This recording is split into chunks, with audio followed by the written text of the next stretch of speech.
Bismillahirrahmanirrahim. Assalamualaikum warahmatullahi wabarakatuh. Alhamdulillahi ala ihsanihi wa syukru lahu ala taufiqihi wa amtinanihi. Asyhadu an la ilaha illallah wahdahu la syarika lah wa asyhadu anna Muhammadan abduhu wa rasuluhu sallallahu alaihi wa ala alihi wa ashabihi wa man sara ala nahjihi واستنى بسنته إلى يوم لقائه.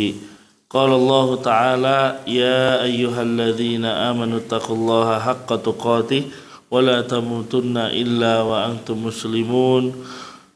يا أيها الناس اتقوا ربكم الذي خلقكم من نفس واحدة وخلق منها زوجها وبث منهما رجالا كثيرا ونساء واتقوا الله الذي تساءلون به والأرحام إن الله كان عليكم رقيبا.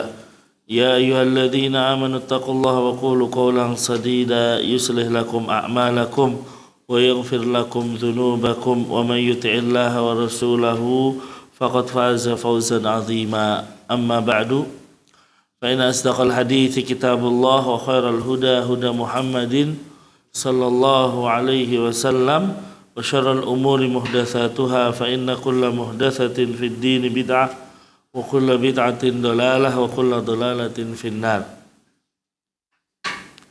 Ma'asyiral ikhwah wal akhwat, hadirin jamaah kajian yang dimuliakan oleh Allah Subhanahu wa taala. Alhamdulillah, pada kesempatan malam hari ini, di malam yang cerah ini, Allah Subhanahu wa taala mengumpulkan kita di majelis ini tentunya dalam rangka untuk saling menasehati satu dengan yang lainnya, saling mengingatkan dan saling munasahah.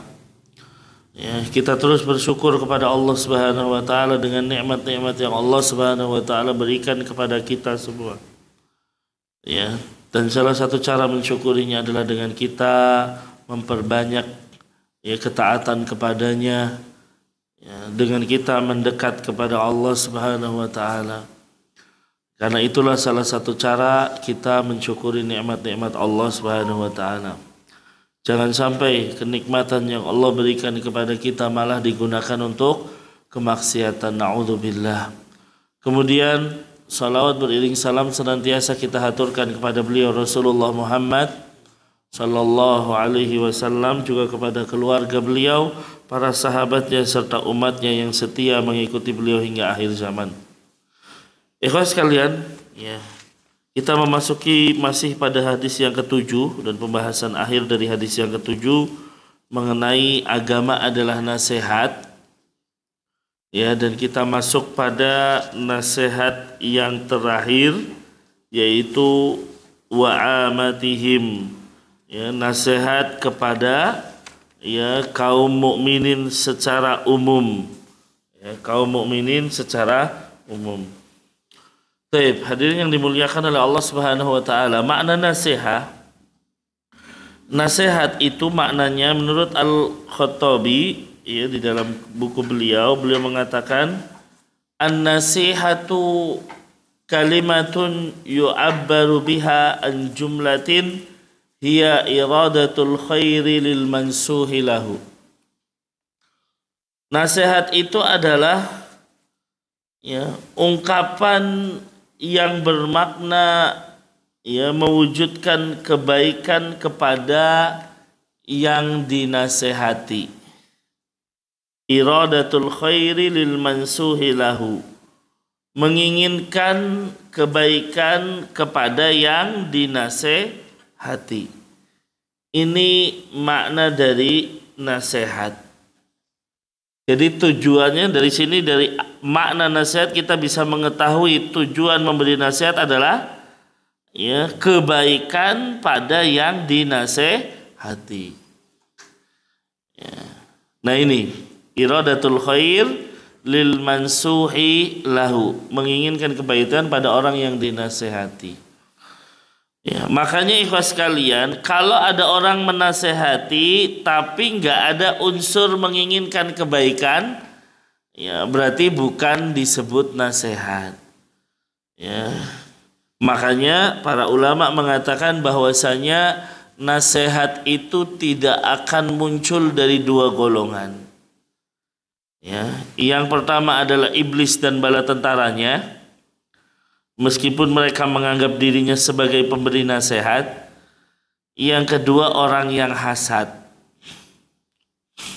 Karena pasti apa? Tidak menginginkan kebaikan dari mereka berdua. Ya, coba kita lihat ya bahwa nasihat tidak akan keluar. Ya, makna nasihat tadi kan menginginkan kebaikan dari yang dinasihati, dan ini tidak akan keluar yang pertama dari iblis dan bala tentaranya. Ya. Dalam surat Al-A'raf ayat 20-21. Ya, iblis mengatakan dirinya sebagai pemberi nasihat. Ya, saat iblis, ya, Allah mengatakan, ya, saat iblis sudah dikeluarkan dari surga, fawaswasa lahuma syaitanu liyubdiya lahuma ma wuriya anhuma min sawatihima. Maka setan membisikkan pikiran jahat kepada keduanya, Adam dan Hawa. Ya. Yang berakibat apa? Akhirnya karena mengikuti bisikan setan, maka tampak pada keduanya yaitu auratnya terbuka. Apa sih bisikannya setan atau iblis itu? Kata iblis, wa qala ma nahakuma rabbukuma an hadhihi syajarati illa an takuna malakaini aw takuna minal khalidin. Tuhanmu tidak melarang kamu berdua untuk mendekati pohon ini. Ya, Tuhanmu nggak melarang kamu untuk mendekati pohon ini kecuali karena Dia tidak ingin kamu menjadi malaikat atau kamu menjadi kekal di surga. Tidak ingin kamu menjadi malaikat atau kamu kekal di surga. Ini kata iblis. Ya, bahkan kata iblis, wa qasamahuma, bahkan dia bersumpah. Ya, iblis ini bersumpah nih, Pak. Ya, wa qasamahuma inni lakuma laminan nasihin. Dia bersumpah dan mengatakan sesungguhnya aku ini bagi kalian berdua benar-benar termasuk pemberi nasihat, Tuhan. Kata iblis, saya memberi nasihat. Padahal tujuannya iblis apakah menginginkan kebaikan pada Adam dan Hawa? Kan enggak. Padahal tadi makna nasihat apa? Iradatul khair lil mansuhi lahu, menginginkan apa? Kebaikan pada yang dinasehati. Lah iblis kan enggak. Tapi dia bersumpah, saya ini nasihatin kamu loh. Ya, bayangkan. Ya, makanya akhirnya Adam dan Hawa pun akhirnya memakan buah yang terlarang. Dan kita jelas, ya, tentunya ini sudah ditakdirkan oleh Allah Subhanahu wa taala. Dan memaklumi bagi Nabi Adam, Bapak Ibu sekalian. Jangan sampai kita menyalahkan gara-gara Adam kita dikeluarkan dari surga. Tentu tidak. Ya, kita itu sudah ditakdirkan semuanya. Kemudian apa? Kita harus memaklumi Nabi Adam. Yang pertama, Nabi Adam manusia pertama. Ya, dan Hawa. Yang kedua apa? Yang ganggu dan menggoda langsung rajanya setan, iblis. Yang ketiga, iblis bersumpah. Ya, bayangkan ini. Ya, masa akhirnya apa? Tentunya Nabi Adam percaya aja. Ya, Adam nggak pernah diganggu, nggak pernah digoda. Sekali digoda, yang goda iblis. Bahkan iblis sampai bersumpah. Ya, akhirnya Adam pun memakan buah yang terlarang. Dan itu menjadi apa? Sunnah bagi anak cucunya. Kita tahu Nabi Adam diberikan seluruh kebebasan di surga, silahkan makan apapun. Ya, tapi Allah uji dengan satu pohon, kecuali satu pohon ini jangan dekati. Ya, tapi ternyata Nabi Adam memakannya dan Nabi Adam pun bertobat. Makanya ikhwas sekalian, banyak anak Adam yang akhirnya ya banyak yang dihalalkan oleh Allah, tetap larinya kepada yang diharamkan. Naudzubillah. Minuman banyak yang halal, larinya ke khamr. Makanan banyak yang halal, larinya ke babi dan lain sebagainya, bangkai. Naudzubillah. Ya, maka ini. Jadi yang pertama, nasihat tidak mungkin akan keluar dari iblis. Meskipun iblis mengatakan, saya nasihati kamu Adam. Yang kedua, nasihat tidak akan keluar dari orang yang hasad.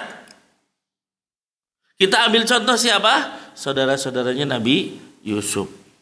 Dalam surat Yusuf ayat 11.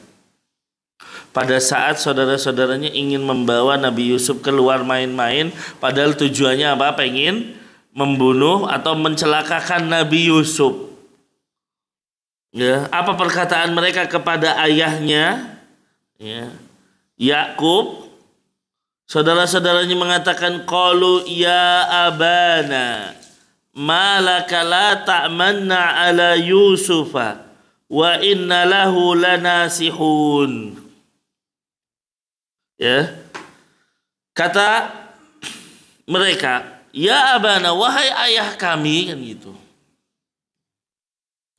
Wahai ayah kami, mengapa engkau tidak mempercayai kami atas Yusuf? Ya, mengapa engkau tidak mempercayai kami atas Yusuf? Ya. Wa inna lahu lanasihun, sesungguhnya kami benar-benar menginginkan ya kebaikan. Kami benar-benar yang memberi nasihat, dan gitu. Jadi kata saudara Yusuf, kami ini ngasih nasihat loh. Ya, kami menginginkan kebaikan. Padahal ternyata yang terjadi malah ingin mencelakakan Nabi Yusuf. Maka saudaranya Nabi Yusuf tidak disebut sebagai pemberi nasihat. Ya, maka ikhwas sekalian, tadi makna nasihat iradatul khair lil mansuh, menginginkan kebaikan kepada orang yang dinasehati, dan itu tidak akan keluar dari dua golongan, yaitu satu iblis dan bala tentaranya, yang kedua orang yang hasad. Ya, orang yang hasad. Nah, apa hukum memberi nasihat? Ya, apa hukum memberi nasihat kepada sesama manusia? Yang pertama adalah ya, hukum asalnya fardu kifayah. Ya, sebagian memang mengatakan sunnah. Ya, tapi kita lebih mengatakan hukum asalnya fardu kifayah. Apa fardu kifayah? Kalau sudah ada yang nasihati, selesaikan itu. Tapi bisa menjadi fardu ain. Kapan itu? Nasihat bisa berubah menjadi fardu ain. Ya, yang pertama, kalau kita diminta memberi nasihat. Kalau ada orang datang, tolong nasihati saya, ini nggak boleh nolak. Jadi fardu ain bagi Anda untuk memberikan nasihat. Ya. Jadi kalau diminta untuk menyampaikan nasihat, karena Nabi mengatakan idastangsohaka fansahu, kalau ada orang minta nasihat kepadamu, maka ya nasihatilah dia. Yang kedua, ya, menjadi fardu ain kalau kita mengetahui suatu bahaya yang tidak diketahui orang lain. Kalau kita mengetahui suatu bahaya yang bahaya tersebut tidak diketahui oleh orang lain, maka wajib bagi kita nasihatin. Misalnya ada orang mau berenang di sungai. Ya, orang ini datang dari jauh mau berenang di sungai, dan kita tahu bahwa di sungai tersebut ada buayanya. Ya, orang-orang itu nggak tahu, kita yang tahu. Ya, jangan sampai biarin dimakan buaya, nggak boleh Pak. Ya, maka wajib bagi kita untuk memberi nasihat, jangan berenang di situ, karena di situ ada bahaya dan lain sebagainya. Ini menjadi fardu ain bagi kita untuk memberi nasihat. Kemudian yang ketiga, menjadi fardu ain adalah ketika kita melihat kemungkaran dan tidak ada yang mengingkarinya, kecuali kalau efeknya membahayakan. Kita melihat kemungkaran, tapi nggak ada yang mengingkarinya. Nah, kita wajib untuk memberikan nasihat, kecuali kalau ternyata ini membahayakan diri kita, maka nggak perlu menasehati. Ya, ada orang misalnya bermain judi, didiamkan saja. Hukum asalnya bagi kita fardu ain ngasih tahu dia, ini haram. Ya, ini hukum asalnya. Ya, kecuali kalau ternyata kita nasihati malah efeknya apa? Berbahaya bagi kita.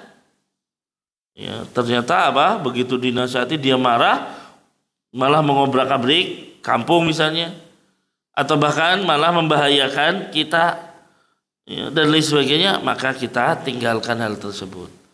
Kita ambil contoh Ibnu Taimiyah. Pada saat tentara Tatar masuk ke negeri-negeri Islam, suatu ketika Ibnu Taimiyah dan murid-muridnya berjalan dari masjid. Di tengah jalan orang-orang Tatar lagi pada mabuk.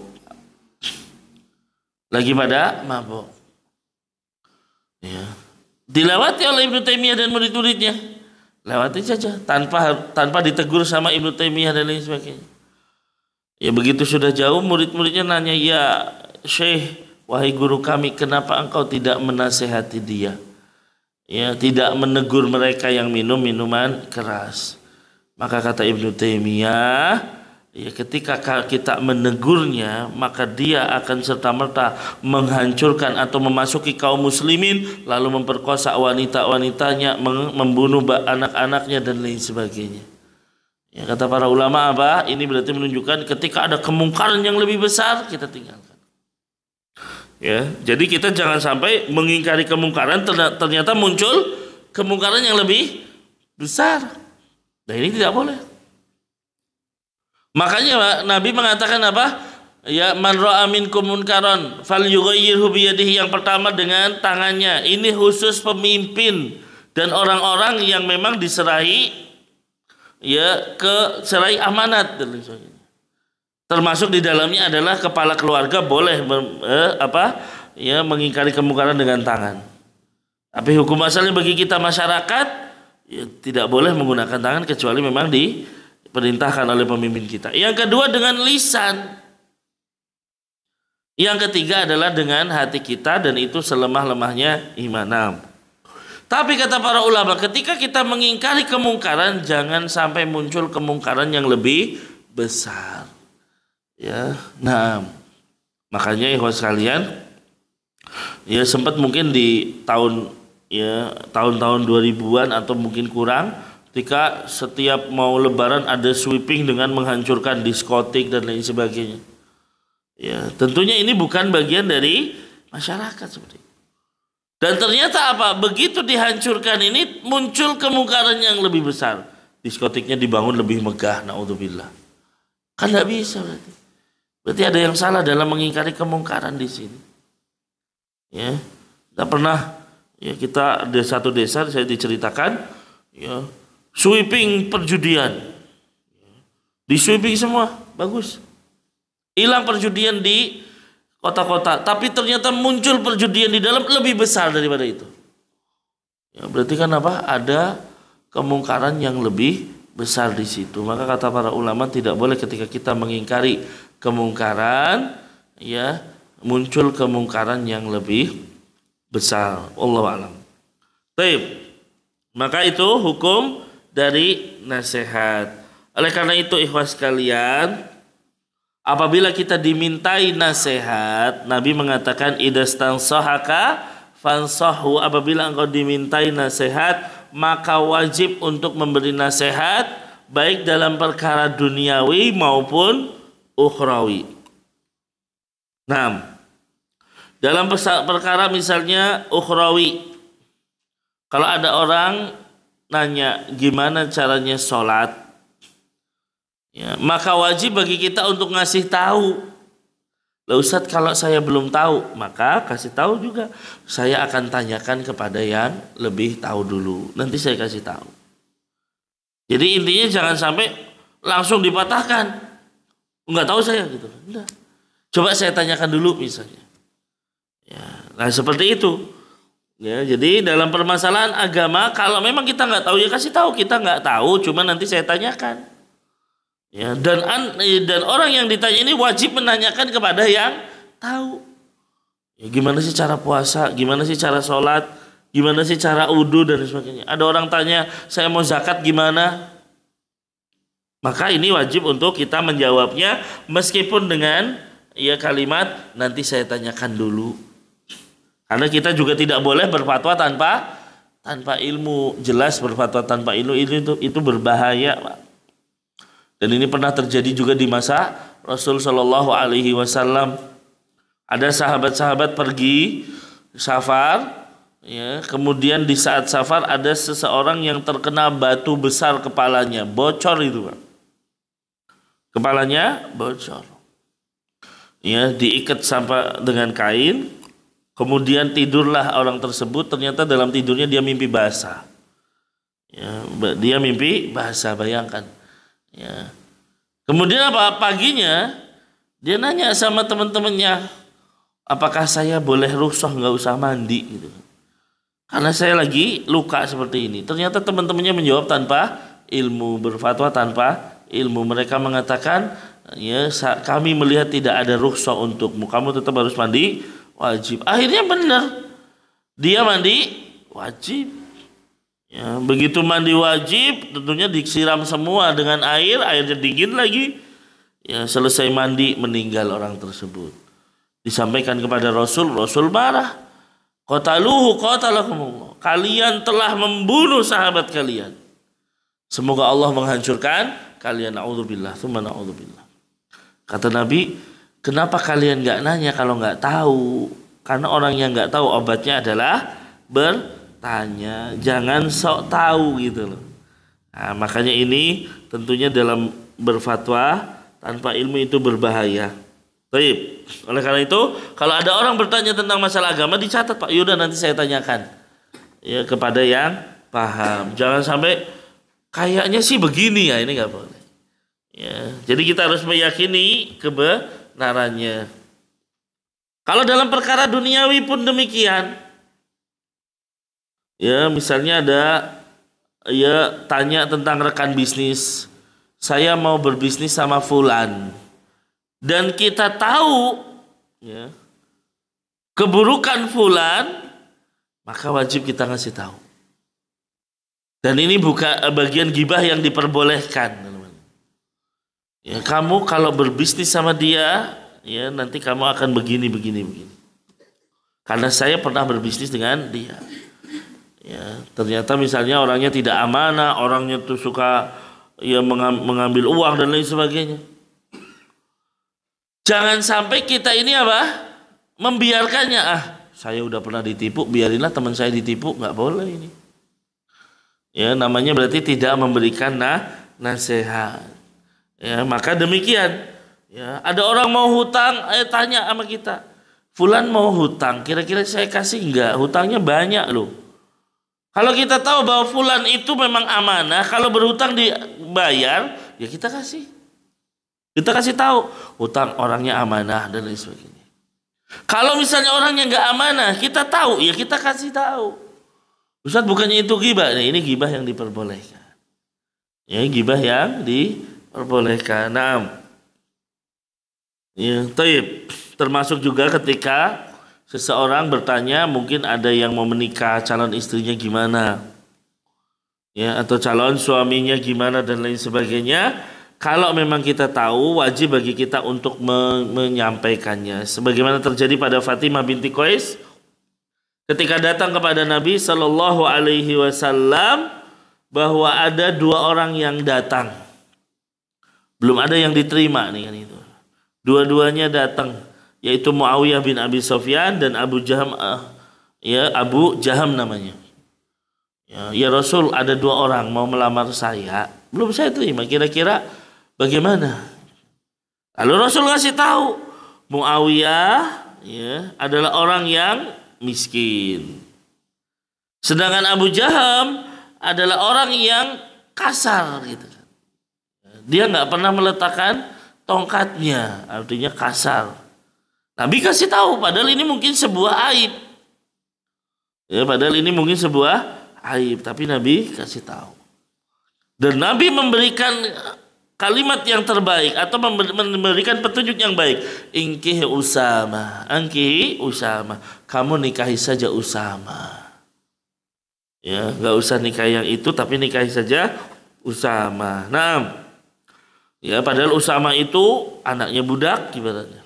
Ya, dari Zaid bin Harisah.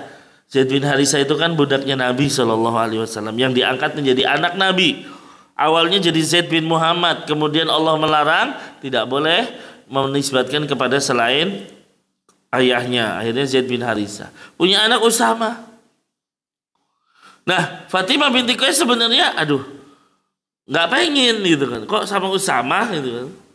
Tapi apa? Karena ini perintah dari Nabi Shallallahu Alaihi Wasallam, lalu aku menikah dengan Usama. Ternyata apa? Allah jadikan kebaikan yang banyak pada pernikahanku. Naam. Maka itu menunjukkan bahwasanya ketika ada orang bertanya kepada kita tentang permasalahan duniawi dan lain sebagainya, kita tahu wajib bagi kita untuk memberitahunya.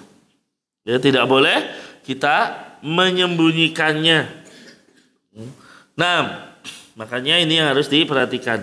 Nabi Shallallahu Alaihi Wasallam mengatakan, "Waman asyara ala akhihi bi amrin ya'lamu anna ar-rusyda fi ghairihi faqad khanahu," kata Nabi. Barang siapa yang memberikan masukan kepada saudaranya dengan suatu perkara, padahal dia tahu ada yang lebih baik. Barang siapa yang memberi masukan kepada saudaranya dengan satu perkara, padahal dia tahu ada yang lebih baik dari itu, dan dia tidak memberitahukannya, maka dia telah berkhianat, kata Nabi. Berarti dia telah berkhianat. Ya, makanya kalau misalnya ya ada orang bertanya, tapi kita diam saja atau kita ngasih, ya nggak apa-apa lah gitu kan. Padahal ternyata orang ini nggak baik, orang ini nggak bisa diajak kerjasama dan lain sebagainya. Berarti kita berkhianat. Seseorang membeli rumah misalnya, termasuk dalam hal jual beli kan gitu. Ya, seorang jual beli, ini rumah ini bagaimana? Ya, supaya cepat laku, rumah ini bagus dan lain sebagainya, disembunyikan keburukan-keburukannya. Berarti ini bagian dari khianat, kata Nabi Shallallahu Alaihi Wasallam. Harus dikasih tahu lingkungannya begini, rumahnya rawan banjir dan semua kekurangan-kekurangannya dikasih tahu. Ya, supaya tentunya jual belinya berkah, jangan sampai kita mendiamkannya. Ya, makanya ikhwas sekalian, di sini pentingnya bagi kita untuk jujur, terutama jujur dalam jual beli. Ya, jujur dalam jual beli. Ya, Nabi Shallallahu Alaihi Wasallam mengatakan apa? Al-bai'ani bil khiyar malam yatafarraqa.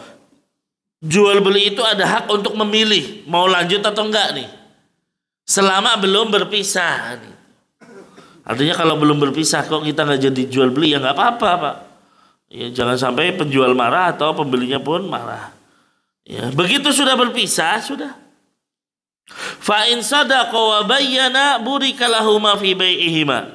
Kalau jual beli itu disertai dengan kejujuran dua-duanya, penjualnya jujur, pembelinya juga jujur, maka apa? Burika fi bai'ihima. Ya, burika lahuma fi bai'ihima. Maka akan diberikan keberkahan pada jual belinya. Ya, tapi apa? Wa in kadzaba wa katama, kalau dua-duanya itu berdusta dan menyembunyikan ya, cacatnya misalnya, muhiqat barakatu bai'ihima, diambil itu keberkahan jual belinya. Makanya yang jujur itu bukan hanya penjual, pembelinya juga harus jujur. Loh, emang pembeli bisa nggak jujur? Bisa. Ya, ibu-ibu beli ya misalnya ikan, berapa nih ikan? 10.000 lah, di sana cuma 5.000, padahal nggak ada di sana, berarti kan dusta dia. Ya, dia dusta. Ya.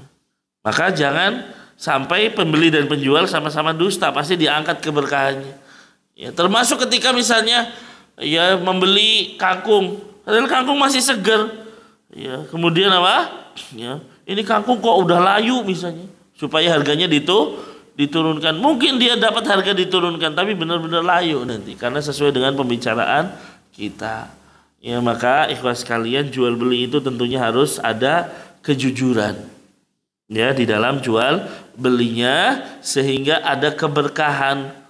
Ya, jangan sampai penjual mengatakan ya berapa nih? Ya 80.000, ditawar 50.000, lah modalnya aja belum dapat, padahal dia belinya 20.000 misalnya. Tapi dia bilang modalnya aja belum dapat. Lah ini berarti nggak jujur.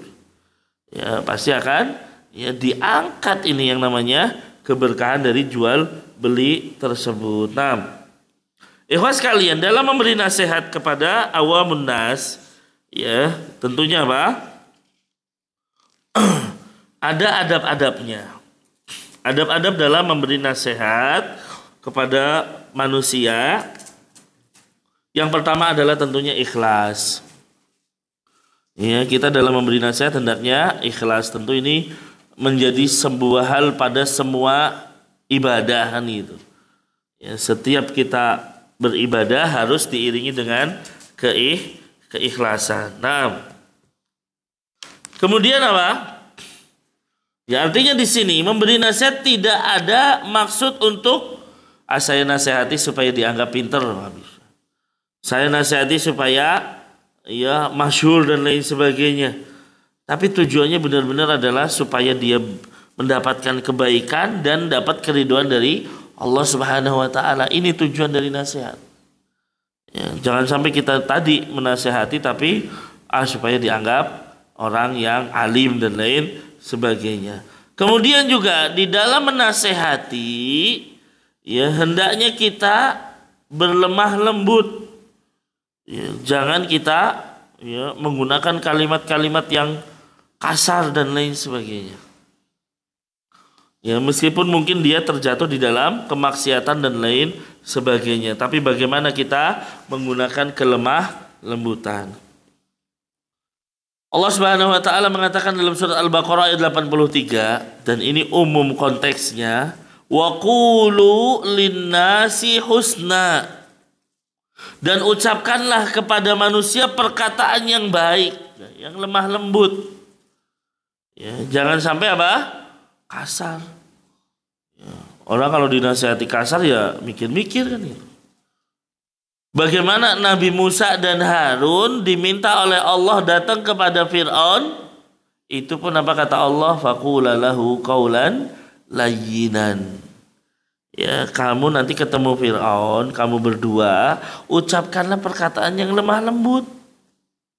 Semoga dia ingat ya dan kembali. Nah ini kepada Fir'aun aja suruh kita lemah lembut, apalagi kepada sesama Muslim. Ya, baik. Kemudian ikhwas kalian, tidak boleh bagi kita menyembunyikan nasihat kalau kita mengetahui. Tadi sudah kita sampaikannya. Kalau kita tahu ada hal yang baik, maka kita harus menyampaikannya. Ya, nah, ya apalagi kalau tadi diminta idastan sohaka fan sohu. Kemudian ikhwas kalian, ya nasihat itu hendaknya dilakukan secara rahasia. Jangan sampai kita ngasih nasihat tapi di halayak ramai, ya di depan orang. Ini jelas bukan bagian dari nasihat. Ya, makanya an-nasihatu fil mala'il alan fadihatun gitu. Ya, sebuah kalimat mengatakan nasihat di hadapan banyak orang ya namanya membuka aib. Ya, namanya membuka aib. Ya, makanya Nabi Shallallahu alaihi wasallam ketika ada sahabat melakukan kesalahan enggak nunjuk gitu. Ya, ada sahabat misalnya wudunya kurang kena tumit gitu. Ya, maka Nabi dengan lantang di mimbar mengatakan wailun lil aqabi minan nar kan itu. Celaka. Ya. Siapa? Ya, tumit-tumit yang akan masuk neraka. Kenapa? Karena enggak kena air. Padahal mungkin yang enggak kena air cuma berapa orang. Tapi Nabi menasihati secara umum. Hati-hati kalau wudu tumitnya harus kena air. Ya, jangan sampai nggak kena. Nah ini, ya jadi Nabi tidak menasihati person per person, tidak. Kecuali kalau lagi berduaan misalnya. Ada sahabat misalnya datang, ya Rasul, ya berikan saya wasiat. Ya, Nabi tahu orang ini pemarah gitu kan. Nabi mengatakan la takdob. Ya janganlah kamu gampang marah gitu. Tanya lagi dia, ya nasihati saya, la takdob. Sampai 3 kali Nabi mengatakan jangan marah. Ya, karena apa? Orang ini memiliki sifat pemarah dan tidak disebutkan siapa yang nanya kan gitu. Jadi benar-benar hadis itu pun menunjukkan apa? Ketersembunyian orang yang dinasihati. Oh ini aib nih kalau misalnya disampaikan. Nah, makanya ya apa namanya? Hendaknya ketika kita memberi nasihat itu ambil tangannya. Berduaan. Ya, jangan sampai apa? Di kalangan ramai. Pernah ada seorang murid, ya, gurunya kesalahan menyampaikan hadis. Ya, dia nyampaikan hadis, oh ini salah.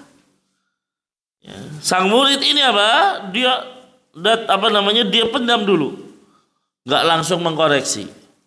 Ya, begitu orang sudah pergi semua, ya, kemudian apa? Baru datengin gurunya berduaan. Ya, lalu apa? Disampaikan lagi, ya, wah Syekh, coba ulangi hadis ini. Ya, ternyata saya sadar, oh tadi yang saya sampaikan salah. Ya, nah ini. Ya, makanya kemudian besoknya apa? Ya, sesungguhnya aku punya guru sekarang kan gitu. Ini guru saya yang membenarkan, saya justru malah menjadi tinggi dia. Ya, diangkat menjadi asistennya guru tersebut. Nah, maka nasihatilah dengan sembunyi-sembunyi. Ya, Al-Imam Asy-Syafi'i ya mengatakan taghammadani binusika fin firadi wa jannibni nasiha fil jamaah. Engkau telah menutupiku saat dirimu menasihatku secara sendiri. Jauhilah menasihatku di hadapan banyak orang. Ya, jadi kalau bisa nasihat ya sendiri gitu. Supaya orangnya itu tidak merasa ya dibuka aibnya. Baik. Ya, nah ini. Kemudian apa? Ya, menunaikan amanah dalam memberikan nasihat ini juga menjadi salah satu adab menasehati. Menunaikan amanah saat memberikan nasihat. Ya. Artinya apa? Janganlah ia membuat orang yang dinasehati tertipu. Ya kan itu. Ya, ternyata misalnya nggak apa-apa kamu sama dia, kerjasama sama dia, ternyata dia adalah penipu. Nah, ini berarti nggak amanah dalam memberikan nasihat. Ya, nah maka ya jadilah amanah. Kalau ada orang minta nasihat, kita benar-benar memberikan nasihat yang baik. Kemudian ikhwas sekalian, orang yang dinasehati hendaknya apa? Ya, orang yang dinasehati hendaknya lapang dada dan menerima nasihat tersebut meskipun pahit. Jangan menolak kebenaran. Ya, karena orang yang menolak kebenaran disebut sebagai orang yang sombong. Ya, Nabi SAW ya mengatakan bahwasanya al-kibru batarul haq wa ghamtun nas. Ya, yang namanya sombong itu apa?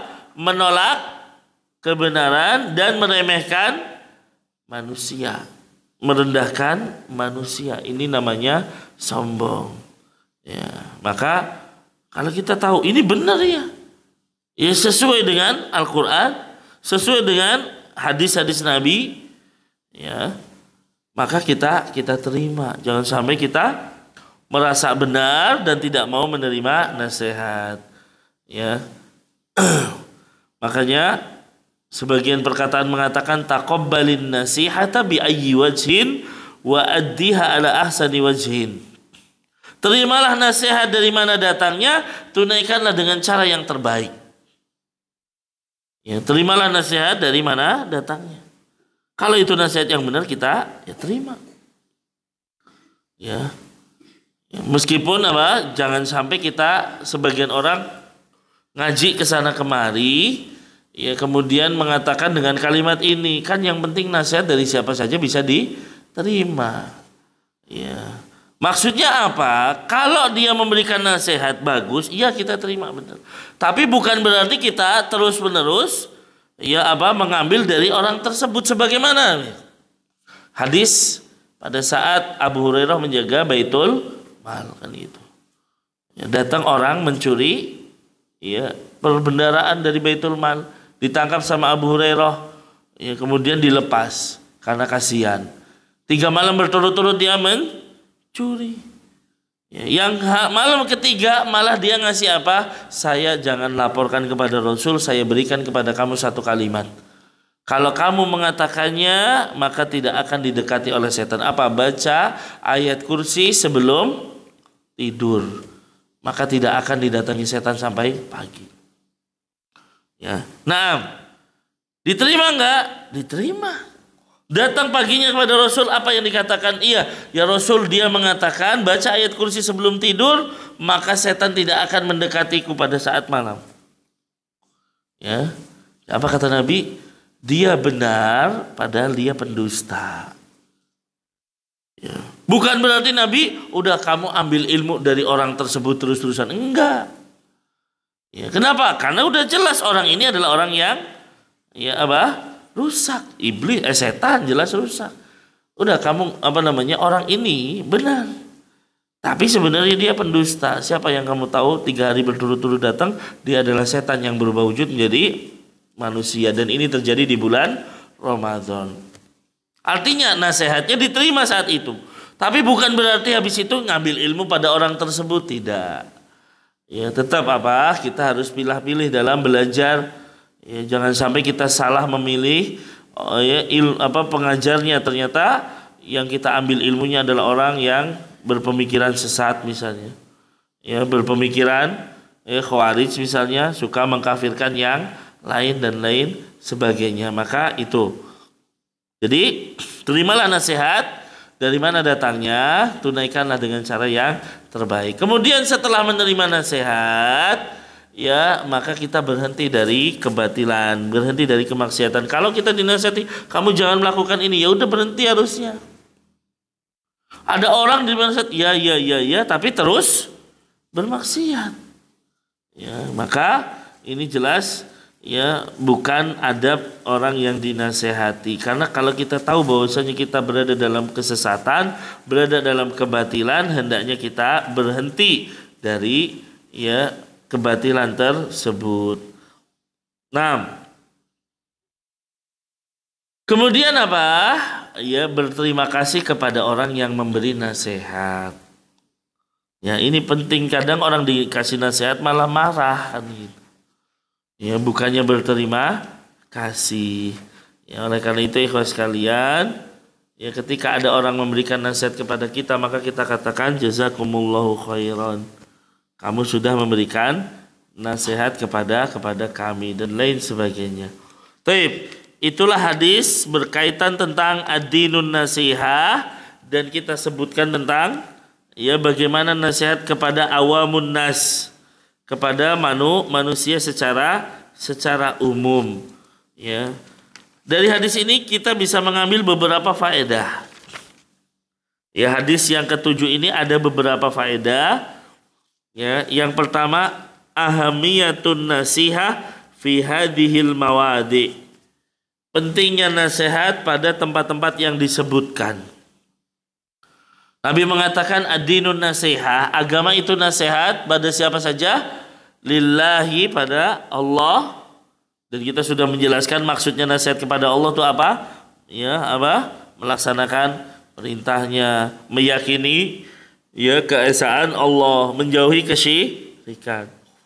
Kemudian apa yang kedua? Nasihat kepada kitab-kitabnya, kita juga sudah menjelaskan. Ya. Wali rasulihi, kepada rasulnya. Ya, kemudian yang keempat nasihat kepada pemimpin dan para ulama, dan yang terakhir nasihat kepada kaum muslimin. Maka ikhwas sekalian, ini menunjukkan pentingnya nasihat.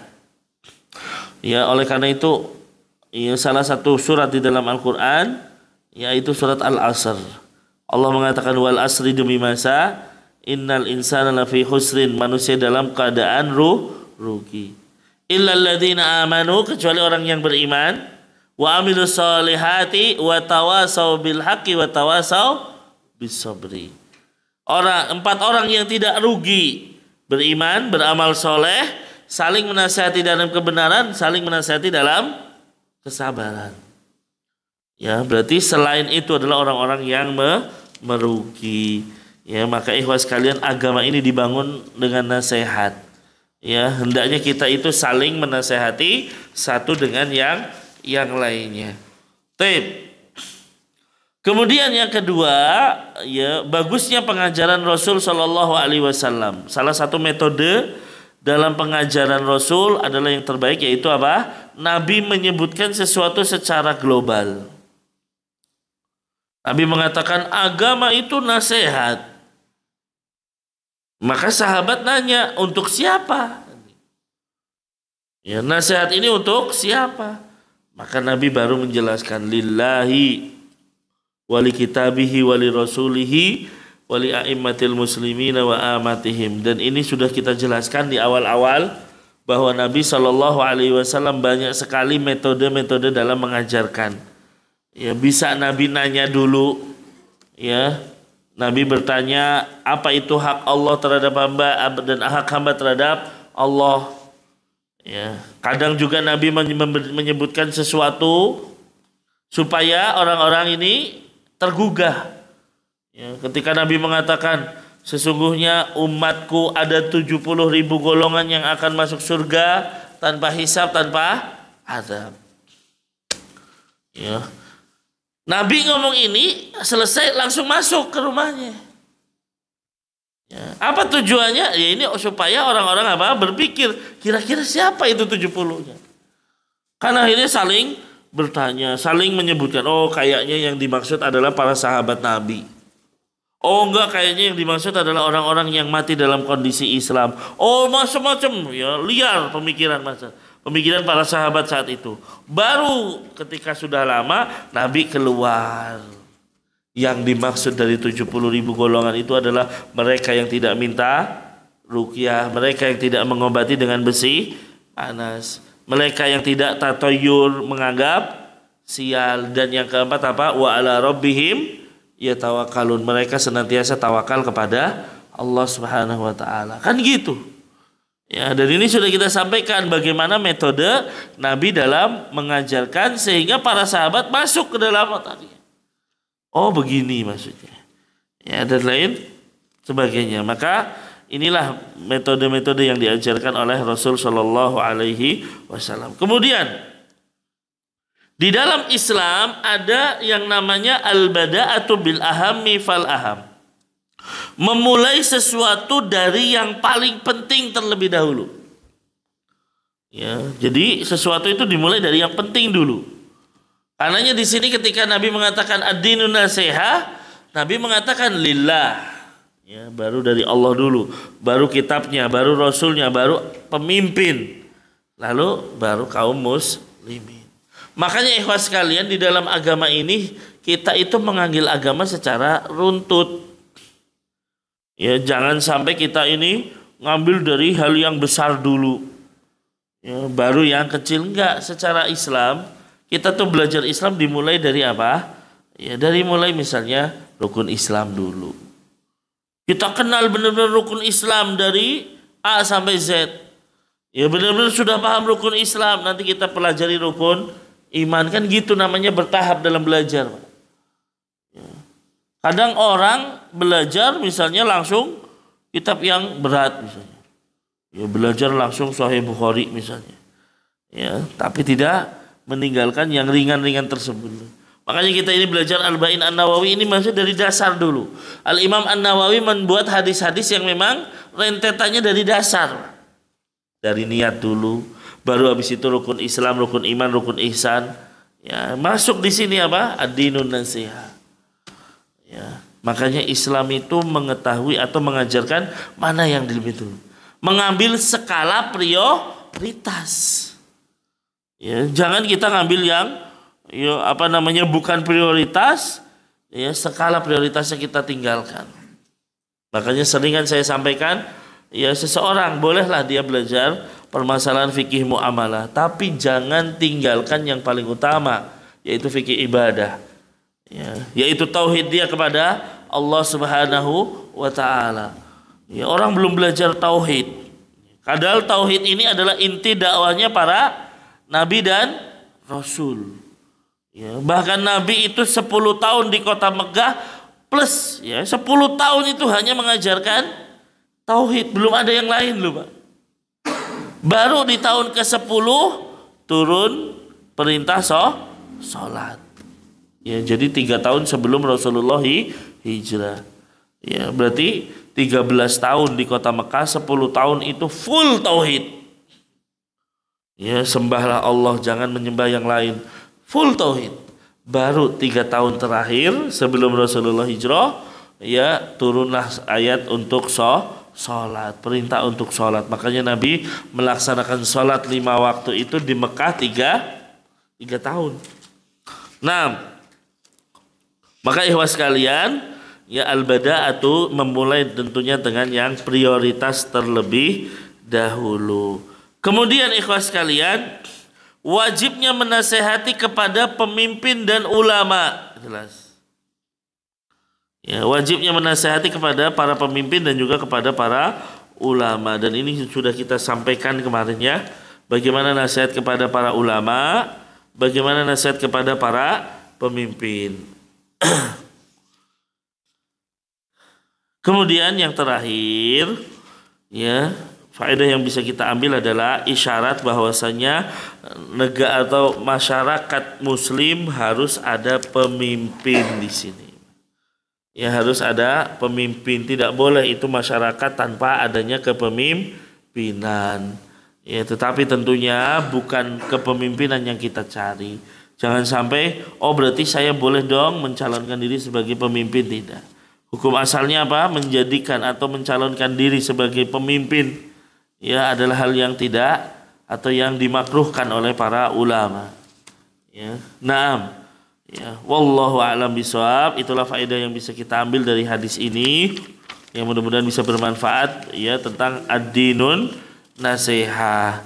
Nanti insyaallah kita akan masuk ke hadis yang ke-8, yaitu perkara siapa yang boleh dibunuh ya di antara kaum muslimin. Ya, ini saja mungkin ada yang mau ditanyakan, monggo kalau ada yang mau bertanya terkait hadis nasihat ini. Wallahu a'lam bishawab.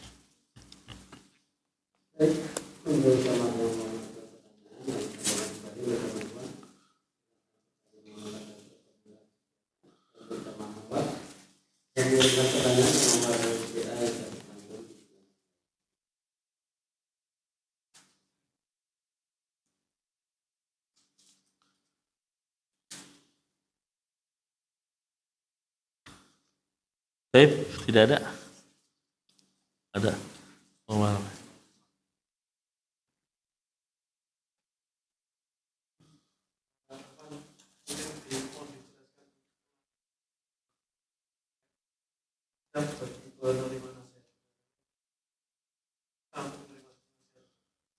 Nah, baik, ya. Tadi sedikit kita sudah menjelaskan bahwa bagi penerima nasihat hendaknya yang pertama lapang dada dalam menerima nasihat. Ya, ini perlu. Ya, karena apa ikhwas sekalian, jangan sampai ketika kita menerima nasihat kok kayaknya hati sempit gitu. Ya, padahal Nabi Shallallahu Alaihi Wasallam tadi mengatakan sombong itu adalah batarul haq wa ghamtun nas. Sombong itu ya menolak kebenaran dan merendahkan manusia. Ya, kemudian yang kedua apa? Ya, ketika kita dinasehati, ya, lalu kita tahu bahwasanya itu adalah kesalahan, langsung kita tinggalkan kesalahan tersebut. Jangan terus-menerus dalam kesalahan. Jangan terus-menerus dalam kebatilan dan lain sebagainya. Nah, jadi ya, jangan sampai ketika kita tahu saya berarti ada dalam kesalahan karena dalilnya jelas misalnya. Ya, terkadang ada orang nggak tahu kalau itu sebuah kesalahan. Begitu dinasihati, iya. Nah, harus kita rujuk, saya tidak akan melakukan hal tersebut kembali. Kemudian yang selanjutnya adalah berterima kasih kepada yang memberi nasihat. Terkadang kita dikasih nasihat malah marah kepada yang memberi nasihat, karena sekali lagi hawa nafsu yang menguasai kita. Ya, sehingga apa? Ketika ada orang ngasih nasihat kepada kita, Ya, marah bawaannya. Ya, saya masa seperti itu, nggak mungkin lah dan lain sebagainya. Ya, nah memang terkadang itu yang membuat kita berat dalam menerima nasihat. Wallahu a'lam bishawab. Nah, ada lagi yang lain? Baik, kalau tidak ada insya Allah ya sudah kita cukupkan di sini. Insya Allah pekan depan atau 2 pekan ke depan kita membahas tentang ya hadis ya siapa saja yang boleh diambil atau dibunuh dalam kondisi atau di dalam agama Islam, tentunya di dalam syariat Islam. Ini yang bisa saya sampaikan di kesempatan malam hari ini. Intinya bahwasanya agama itu mementingkan nasihat. Ya, mementingkan nasihat dan saling menasihati satu dengan yang lainnya adalah merupakan bagian dari agama ini.